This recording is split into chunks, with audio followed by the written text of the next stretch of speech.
नहरी में अइहा घास काटे रानी दोपहरी में अइहा घास काटे रानी दोपहरी में अरे भेंट होई यादव जी के रहरी में अरे भेंट होई यादव जी के रहरी में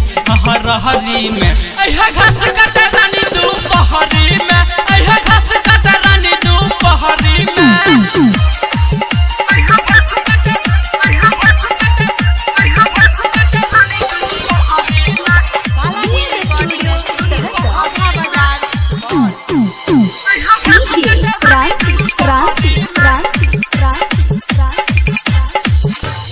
केहू न जानी हो जाई बहाना मजा जाओ ढेर गोरी करब न माना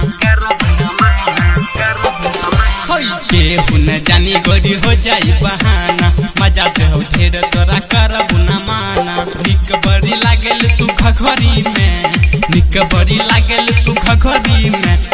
घघरी में अइहा घास काटे रानी दोपहरी में अइहा घास काटे रानी दोपहरी में क्रांति क्रांति क्रांति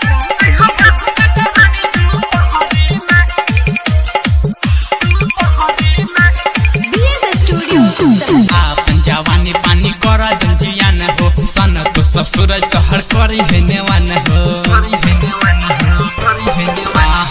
आपन जवानी पानी कर जंजिया न हो सन तो ससुर तोहर करी है नेवान हो आजा गोरी मुरलीधर के कहानी में आजा गोरी मुरलीधर के कहानी में कहानी में अइहा घास काटे रानी दोपहरी में